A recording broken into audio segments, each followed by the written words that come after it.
Ողջույն, դուք դիտում եք Civilnet Business-ը, տաղավարում հյուրընկալել եմ Հայաստանի զբոսաշրջության կոմիտեի նախագահ Լուսինե Գևորգյանին։ Բարև ձեզ։ Բարև ձեզ։ Շնորհակալ եմ հրավերը ընդունելու համար։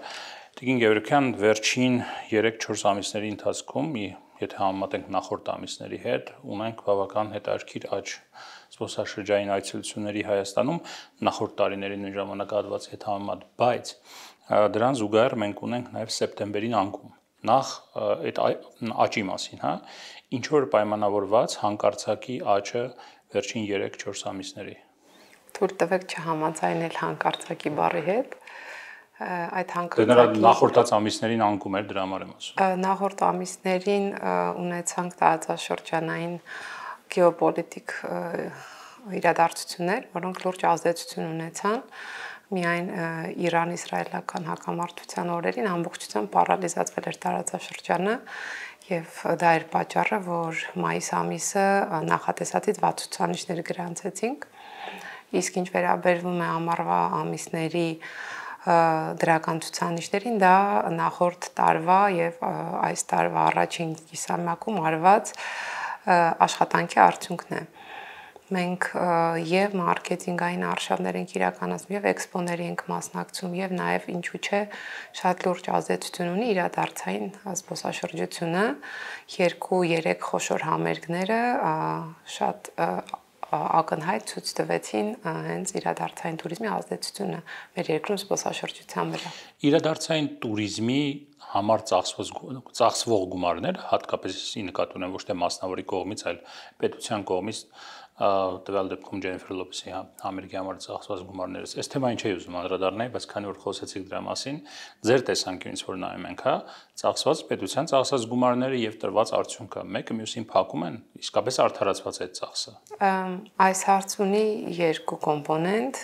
մեկը կարճաժամկետ է, մյուսը երկարաժամկետ։ Կարճաժամկետը դա 20,000 զբոսաշրջիկներն էին, որոնք գրավել էին Երևանի եւ 1 ժամ հեռավորությամբ բոլոր քաղաքների հյուրանոցները եւ նաեւ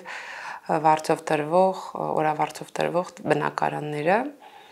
Միջինում մեր թարմացված հաշվարկներով զբոսաշրջիկը Հայաստանում ծախսում է $880։ Սա որպես ուղղակի մաթեմատիկա եւ նաեւ ինքը ունի երկարաժամկետ ազդեցություն այն մարդկանց, այն զբոսաշրջիկների վրա, որոնք Ջենիֆեր Լոպեսի այցելության արդյունքում իմացան Հայաստանի մասին եւ պլանավորեցին իրենց այցելությունը Հայաստան եւ ինչու՞ չէ նաեւ սա մեզ կառավարությանը եւ միջազգային գործընկերներին թույլ է տալիս պլանավորելու մյուս նմանատիպ իրադարձություններ։ Առաջիկայում սպասվում է այս տարի, մյուս տարի այդ տիպի միջոցառում պետության մասնակցությամբ։ Իրադարձայինի մասով ասեմ ձեզ, որ բանակցություններ գնում են տարբեր արտիստների հետ, բայց մյուս տարին այնքան հագեցած է միջազգային ֆորումներով, որ ուղղակի կարծում եմ դա ինքնին արդեն մեզ բավականին ծանրաբեռնելու է։ Մայիսին մենք ունենք Եվրոպայի քաղաքական գագաթնաժողովը, մայիսին ունենք Բրյուսելս կոնկուրս մոնդիալը, գինիների միջազգային մրցույթը, որը Հայաստան կբերի ավելի քան 400 միջազգային սոմելիեների եւ մարզահամերգային համալիրում մեծ ավտոմեքենաներով կփորձարկվեն, կհամտեսվեն 10,000 շիշ գինի։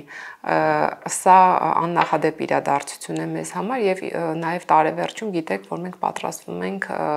կոպին ՄԱԿ-ի բնապահպանական այդ այո,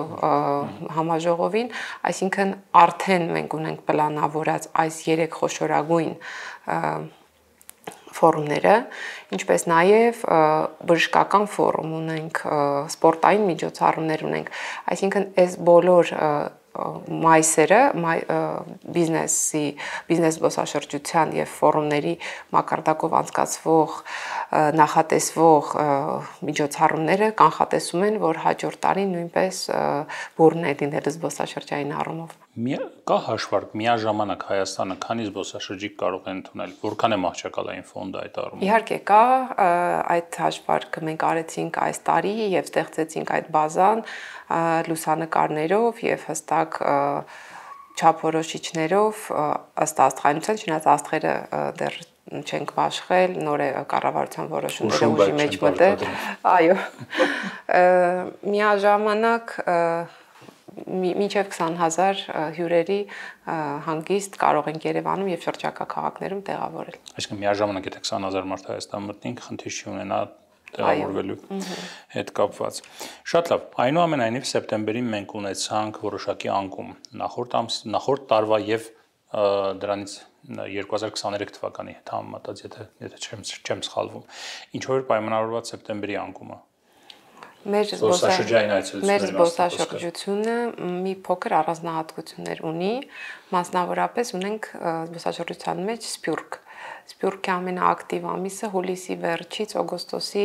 վերջն է, մեկ այդ ամիսը ծառաբեռնվում է նաև մեր Սփյուռքի հայրենակիցների այցելություններով պայմանավորված եւ սեպտեմբերին, քանի որ սկսվում են դպրոցները, դասերը, նրանք մեկնում են, որպեսզի երեխաները գնան դպրոց, բայց ես մի շատ կարևոր բանի եմ ուզում ձեր ուշադրությունը շեղել, մենք Հայաստանում չենք ձգտում մաս туриզմի։ Մենք կարծում ենք, որ ավելի լավ է մասսայական туриզմի չենք ձգտում։ Այո, մենք չենք ուզում եւ այսօր մեր ենթակառուցվածքները պատրաստ չեն ընդունելու, չգիտեմ, 5 միլիոն туриստի։ Մենք ձգտում ենք 3 միլիոն կայուն գիտակից զբոսաշրջիկի, որը մեր երկրում ծախսում է ավելի շատ գումար եւ անցկացնում է ավելի շատ օրեր։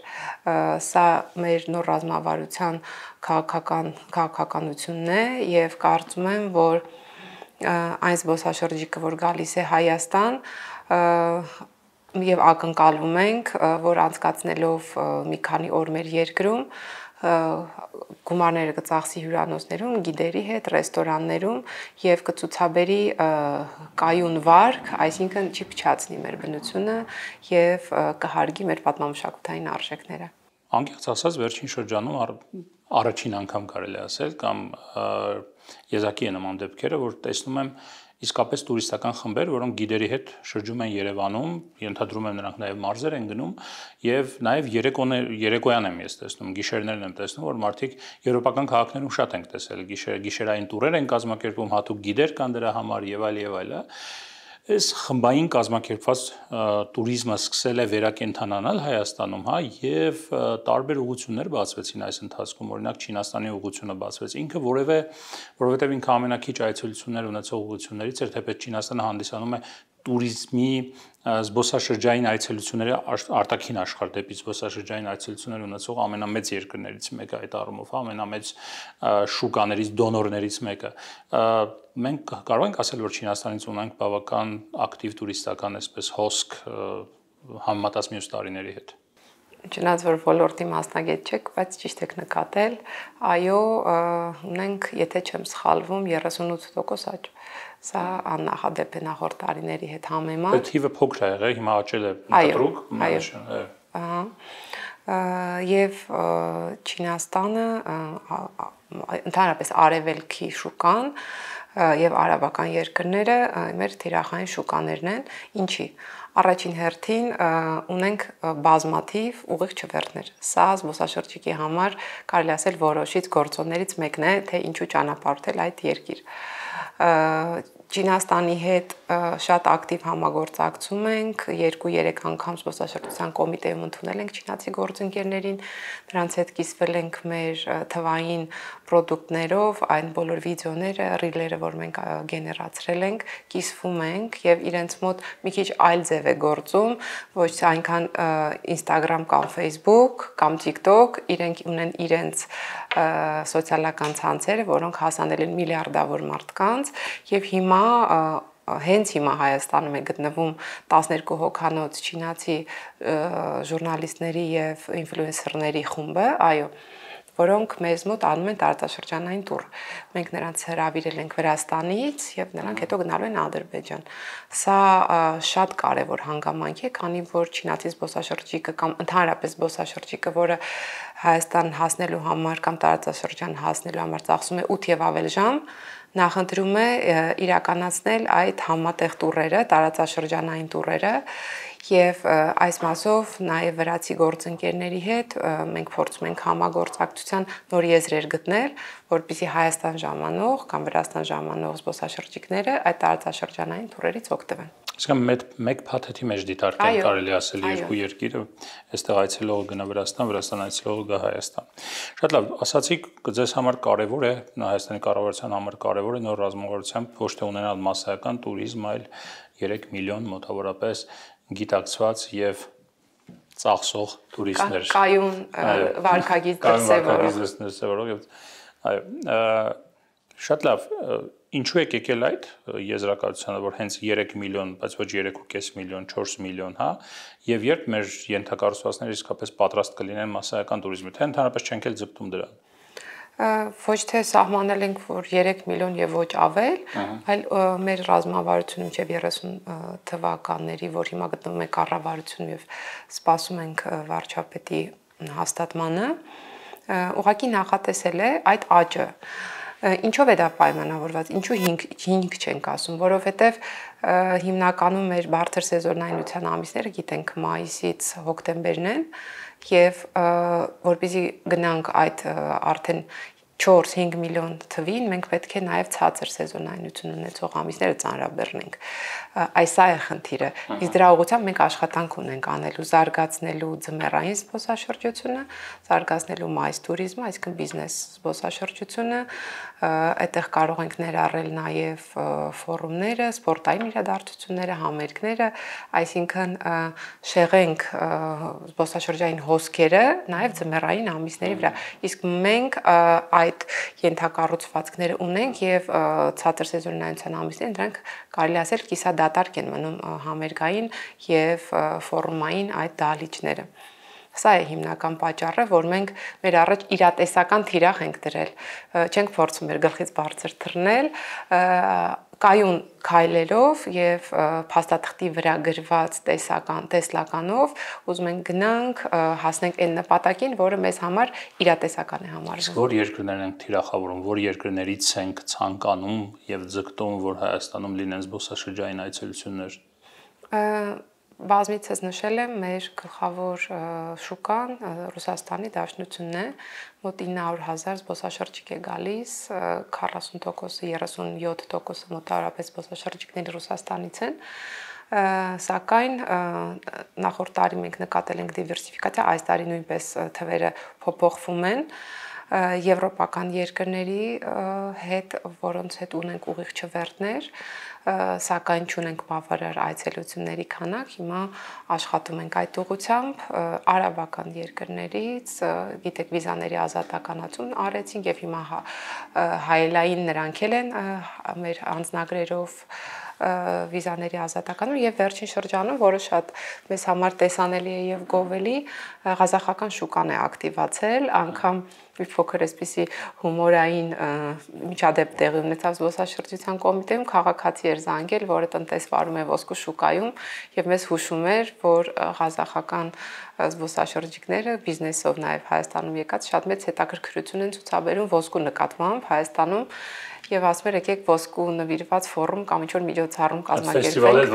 Ոսկու, հենց այսպիսի հետաքրքիր առաջարկ էին անում, այսինքն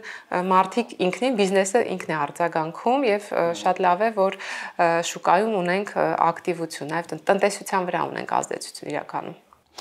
Այո, եթե մարդը միջինում 800-ից 900 դոլար Հայաստանում գումար է ծախսում, մեկ զբոսաշրջիկը, դա բավական լուրջ թիվ է։ Լավ, որոնք են Հայաստանի այս ամենաչարչրկված հարցերից է, բայց երևի կարող է փոխված լինի այդ պրոդուկտը, չգիտեմ, հիմնական առաջարկները Հայաստանի զբոսաշրջային որոնք են։ Ինչ եք դուք առաջարկում մեր հյուրերին կամ ձգտում առաջարկել, հա։ Ինչով են դրանք առանձնատու, գրավիչ։ Վրաստանում էի 3 շաբաթ առաջ համաժողովի եւ միջազգային փորձագետ էր, որը ճանապարհորդել էր եւ Հայաստանով եւ Վրաստանով, մեզ այսպես նկատողություն արեց, ասեց դուք անդադ տանում եք դեպի ձեր եկեղեցիները, մեզ եւ վրացիներին, ասեց եւ տանում եք խոհանոց, ասեց իհարկե խոհանոցը հիանալի է, շատ համեղ է ձեզ մոտ ամեն ինչ, բայց ես ասեց որպես եւ ինքը ասիական երկրների ներկայացուցիչ էր, ասաց երկրորդ եկեղեցուց հետո սկսում եմ ձանձրանալ։ Պատմամշակութային ուղղությունը մեր առաջին 3 ուղղությունների մեջ են՝ պատմամշակութային, գաստրո, որը ներառում է նաև էնոն եւ արկածայինը։ Բայց այս տարի մենք լուրջ աշխատանք ենք տանում նաև բժշկական զբոսաշրջության ուղղությամբ արդեն 2 համաժողով բժշկական հաստատությունների հետ, տուրօպերատորների հետ լուրջ աշխատանք ենք տանում, հասկանում ենք, որ ներուժը կա, ինքնին շուկան զարգացել է եւ փորձում ենք բժշկական զբոսաշրջությունը բերել բարձր,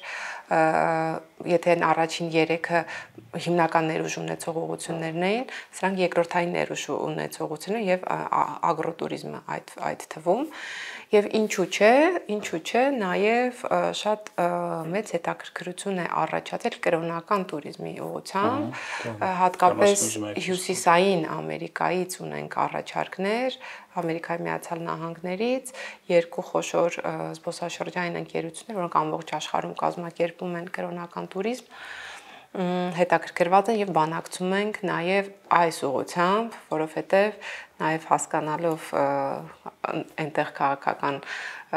հայացքները եւ այլն ակտիվությունը նաեւ դեպի կրոնական туриզմն է գնում, սա լրիվ նոր բան է, կարելի ասել շաբաթների խոսակցություններ են, որոնք մեզ շատ ուրախացնում են, որովհետեւ այս մասով մենք իրապես շատ բան ունենք ցույց տալու։ Կրոնական туриզմի մասին ուզում էի խոսենք, որովհետեւ, չգիտեմ, Նոյի երկիր, առաջին քրիստոնյա երկիր, դրա հետ կապված տարբեր լեգենդներ, պատմություններ եւ այլը կարող են աշխատել, իսկ ինչ եք անում այդ ուղղությամբ։ Իսկապես, այսինքն կա հետաքրքրություն, ինչ եք մտածում անել, ինչպես Հայաստանը այդ շուկայում ներկայացնել։ Տեսեք, ուխտագնացությունը որպես այդպիսին եւ որպես կրոնական եւ որպես զբոսաշրջային պրոդուկտ շատ տարածված է աշխարհում եւ չեմ ստի, եթե ասեմ, միլիոնավոր մարդիկ եւ Եվրոպայում եւ ընդհանրապես նաեւ արաբական աշխարհում գիտենք Մեքքային գնում են, ճանապարհորդում են հենց այդ ուխտագնացությունը։ Ինչպես էջմիածինը դարձնել նոր Մեքքա։ Այո, իսկ ինչու ոչ։ Եվ մենք ունենք օրինակ Ուշի Սուրբ Սարգիս եկեղեցին, երբ ես աշխատանքի բերումով այնտեղ վերականգնման աշխատանքների ժամանակ իմացա, որ Սուրբ Սարգիսը Բրազիլիայում Սուրբ Էսպոսիտոն է, նույնականացված եւ բրազիլացիներ սուրբն է։ Եվ այդ վայրը, որտեղ թաղված են եղել նրա մասունքները, բրազիլացիների համար ուխտագնացության վայր է եւ բրազիլացիները երբ գալիս են Հայաստան, փորձում են այցելել Սուրբ Սարգիս։ Այստեղ տնային աշխատանք ունենք անելու եւ բացի արդեն զարգացած եւ աշխատող ուղղությունները նոր զբոսաշրջային պրոդուկտներ ստեղծել եւ վաճառելն է։ Ես հասկանում եմ տուրօպերատորներին, որոնք արդեն աշխատում են գծված եւ աշխատող եւ հետաքրքիր պրոդուկտների շուրջ, բայց ինչու՞ չէ, օրինակ բնադիտումը, որը նույնպես մեծ տարածում ունի զբոսաշրջության ոլորտում, թռչնադիտումն է դա, բնական պայմաններում կենդանիներին հետևելը եւ այլն, օրինակ Արենի սարերում մեր վայրի կենդանիների դիտումները հիմա Մեծ Բրիտանացի զբոսաշրջիկների կողմից համարվում են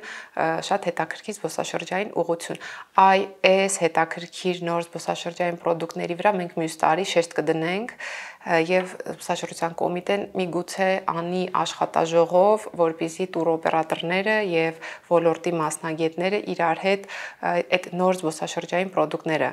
ի հայտ բերեն եւ նաեւ ուզում եմ ասել ուրբաթ օրը զբոսաշրջության կոմիտեի նախաձեռնությամբ առաջին անգամ Հայաստանում մենք հիմնեցինք դասախոսների ակումբը, որտեղ ներգրավեցինք այն բոլոր բուհերի ղեկավարներին եւ դասախոսներին, որոնք ունեն զբոսաշրջային ամբիոններ եւ մատուցում ունեն այդպիսի կրթական սեգմենտ։ Սա շատ հետաքրքիր էր, կրթությունը իր հերթին էր ասում, որ իրենք լավ են աշխատում, բայց աշխատաշուկան ճիշտ չի արձագանքում եւ ես բազմիցս լսել եմ նաեւ բիզնեսի կողմից, որ туриզմի եւ սերվիզի ոլորտում կրթություն ստացած երիտասարդները չեն բավարարում իրենց պահանջներին եւ այս ակումբը, որի հիմնադիրը հանդիսացավ փաստորեն էկոնոմիկայի նախարարության զբոսաշրջության կոմիտեն, փորձենք դարձնել այդ հարթակը, որպեսզի կրթություն եւ բիզնես կապը ստեղծենք, այո։ Սովորաբար հակառակը պետք է լինի, կրթությունը պետք է նայես շուկայի պահանջներին, ոչ թե ասի ես այնքան լավ եմ կրթում, բայց այնքան վատն է շուկան, որ չի հասկանում եւ այնքան ապերախտ է մեր տված գիտելիքները չի գնահատում։ Կրոնական զբոսաշրջության մասով եւս մեկ հարց։ Այս ուղղության զարգացմանը չի խանգարում այն, որ այսօր մենք ունենք սուր հակասություններ, կառավարություն, եկեղեցի, օրինակ ասենք, չգիտեմ, դուք որոշում եք, որ Էջմիածինը պետք է դառնա նոր ուղղություն զբոսաշրջային այցելությունների համար եւ այնտեղ կար սուր կոնֆլիկտ։ Ես քաղաքական հարցը չէի ուզում իսկապես շոշափել, բայց քանի որ եղավ, չեմ կարող չտալ։ Ինչպես է այդ խոչընդոտները հաղթահարելու կամ հաղթահարում։ Զբոսաշրջությունը իմ ըստ իս եւ որպես կոմիտեի նախագահ եւ որպես Հայաստանի Հանրապետության քաղաքացի այն ոլորտն է թերևս որ ամենակիչն է քաղաքականացված եւ ես որպես հայ առաքելական եկեղեցու հետևորդ անկախ պետություն, իշխանություն եւ մայրաթոր կոնֆլիկտի երբեք չեմ մտածել չգնալ եկեղեցի կամ իմ քրիստոնեական հայացքներից չեմ հրաժարվում եւ նույն տրամաբանության մեջ էլ կարծում եմ կրոնական զբոսաշրջիկը եւ մեր Հայաստանի Հանրապետության քաղաքացիները եւ միջազգային զբոսաշրջիկները անկախ կոնֆլիկտից, որը կարծում եմ վաղ թե ուշ լուծվելու է, սա հավերժ չի, ինչ որ պահ է եւ ամենակարևորը ինչի մասին ես ուզում եմ ասել, դա ռազմավարություն է, եթե պետությունը սկսում է ուշադրություն դարձնել, դա այսօրվա համար չի միայն, դա հեռանկարային տարիներ հետո դրա արդյունքը տեսնելու ակնկալիք ունենք։ Տիկին Գևորգյան, վիզերը բազավորվել է Հայաստանում, ինքը շատ լավ է Հայաստանի հասանելիությունը աշխարհին եւ աշխարհի հասանելիությունը դեպի Հայաստան մեծացնելու համար։ Իսկապես շատ էժան ավիատոմսերով մարդիկ կարողանում են տուրիստական այցելություններ իրականացնել տարբեր կետեր աշխարհում, հատկապես եվրոպական ուղղություններով։ Ես տեսնում եմ հոսք Հայաստանից դեպի Եվրոպա, իսկապես կա։ Հակառակ հոսքը տեսնում եք, այսինքն այն նրա համար, ինչի համար պետությունը գումար է ծախսում, այդ թվում վիզերի բազավորման, նոր ուղղությունների բացման, պետությունը որոշակի ուրեմն սուբսիդիաներ է կարելի ասել հատկացնում եւ այլն։ Այդ հակառակ հոսքը կա, իսկապես տուրիստական հոսքը վիզերի հաշվին կամ արդյունքում համեմատելի չի։ Եթե դիտարկենք Ֆրանսիան, մեր բարեկամ երկրները, օրինակ նաև Իտալիայի ուղղությունները, Գերմանիան, ինչու՞ չէ, շատ ավելի հետաքրքրված են մեր զբոսաշրջիկները այնտեղ գնալու, չնայած մեր շուկան փոքր է համեմատական թվերի մեջ, չենք կարող համեմատել Ֆրանսիայի բազմամիլիոնանոց շուկայի հետ, բայց հենց դա է մեր նպատակը, առաջին հերթին ստեղծել հարմար ենթակառուցվածք զբոսաշրջիկի համար, այսինքն ունենք ուղիղ չվերթներ, մատչելի գներ, հյուրանոցային լավ ծառայություններ եւ սերվիս, ռեստորանային եւ մյուս ոլորտներում եւ հետո արդեն այն պահն է, որ մենք վստահորեն կարող ենք միջազգային զբոսաշրջիկին հրավիրել այդ մարքեթինգը եւ աշխատանքները էքսպոների ընթացքում, որպեսզի կարողանանք նրանց չհիասթափեցնել հրավիրել մեկ անգամ դա մի գործ է եւ նրանք ստեղծեն այնպիսի տպավորություն, որ նրանք ուզենան վերադառնան էլի ու էլի, այս է հիմնականում մեր թիրախը, որ ինչպես եւ մենք երբ որ գնում ենք եվրոպական երկրներ, քաղաքներ, հիանում ենք եւ ուզում ենք էլի վերադառնալ, այս նույն քաղաքականությունը մենք ենք ուզում անել, տալ լավ ծառայություններ եւ մատչելի ուղևորափոխադրում։ Ինչպես դարձնել Սևանը նոր Կոմո, Իտալիայի Կոմո լճի մասին է խոսքը։ Սևանի սեզոնը շատ կարճ է, 1.5-2 ամիս մաքսիմում։ Հիմա քիչ-քիչ ինչ որ մասնավորը փորձում է գործողություններ իրականացնել, ենթակառուցվածքներ կառուցել, որ մի փոքր երկարացնում է սեզոնը, բայց այնուամենայնիվ այդ հանգստի շրջանը շատ սահմանափակ է մնում։ Կա որևէ պատկերացում ինչ անել։ Սևանը ինքնին, ինչպես նշեցիք, ինքը յուրահատուկ է աշխարհում ամենաբարձր քաղցրահամ լճերից մեկն է եւ նաեւ ինչու՞ չէ շատ հետաքրքիր է մեր արաբական ծոցի գործընկերներին, այդ երկրներին, որտեղ միշտ շոկ է եւ նրանք հետաքրքրված են այս ուղղությամբ։ Սևանի հարցը մեր ուշադրության կենտրոնում է եւ դիվերսիֆիկացնելու համար Սևանի սեզոնայնությունը մի հատ շատ կարևոր գործոն է հարկավոր լավ ենթակառուցվածքներ, որովհետև այո, ձմռանը Սևանի ափին ցուրտ է, բայց եթե լինեն համապատասխան հյուրանոցներ, որոնք կտան այնպիսի ծառայություններ, որը կհետաքրքրի զբոսաշրջիկին, զբոսաշրջիկները այնտեղ կգնան։ Եվ այս տարի եւ նախորդ տարի ուզում եմ նշել, ինչպես եւ դուք նշեցիք, շատ ակտիվ զարգանում են ծովային սպորտաձևերը Սևանում։ Նոր յախտինգի ակումբ է բացվել, որը արդեն միջազգային մրցաշար է իրականացնել Հայաստան։ Հիմա եւ Հայաստանից նավերը տանում են, որպեսզի դրսում Հայաստանի դրոշի տակ ներկայանան, մասնակցեն մրցույթներին։ Եվ ընդհանրապես մարդկանց մոտել է փոխվում մոտեցումը Սևանում ծովային սպորտաձևերի նկատմամբ, ստեղ էլ նաև աշխատանք կա անելու, հանրայնացնելու կամ պոպուլիզացնելու այս սպորտաձևերը, որովհետև իրականում մենք մեր մշակույթի մեջ դրանք նոր են, այսպես ասած, թափ հավաքում եւ այո, Սևանի ուղղությամբ նաև մարզպետի հետ քննարկումներ ենք ունեցել Գեղարքունիքի մարզի, թե որտեղ ինչ է հնարավոր անել եւ ինչու՞ չէ, նաև մենք ունենք Սևան Ստարտափ Սամիթը, որը նույնպես մեծ իրադարձային զբոսաշրջություն է եւ Սևան Ստարտափ Սամիթից հետո մենք ունենք, հիմա ուղղակի չեմ կարող դրա մասին բարձրացնել, Սևանի ափին մյուս ուրիշ խոշոր մեծ այդպիսի միջոցառում անցկացնել։ Այսինքն Սևանը դիտարկել նաև որպես մայր զբոսաշրջություն, այսինքն ֆորումներ, համաժողովներ անցկացնելու վայր։